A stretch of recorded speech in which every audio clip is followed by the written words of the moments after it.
السلام عليكم ورحمة الله وبركاته. دمان umada Soomaaliyeed meel ay joogaan waxaan ugu hambalyeeynaa doorashada maanta ka dhacday Muqdisho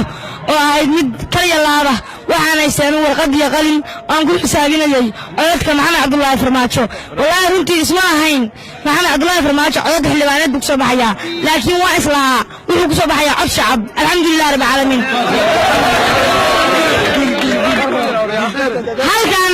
halkan waxaan ka cadaynay inaanay Itoobiya halkan ka talin gabdho waxaan u sheegayaa ma caawa kugu daadsan tahay meesha iska qaad sidoo kale umada Soomaaliyeed waxaa ugu sheegayaa gacan qabta Maxamed Cabdullaahi Farmaajo madaxweyne xasan sheekh maxamuud waxaa ugu mahadcelinayaa hambalyadii ugu horeysay caawa u dira weeye sidii xilka u wadaajiyay umada Soomaaliyeed waxaan leeyahay Soomaaliya noolaato umada Soomaaliyeed isku timaado qalbigooda barxad Allah isku mariyo waxaan leeyahay Farmaajo afar sano iyo ka badan baan ku soo daloordaynay caawa xarig miiskaan hoos kaaga xariiqnay waa inaan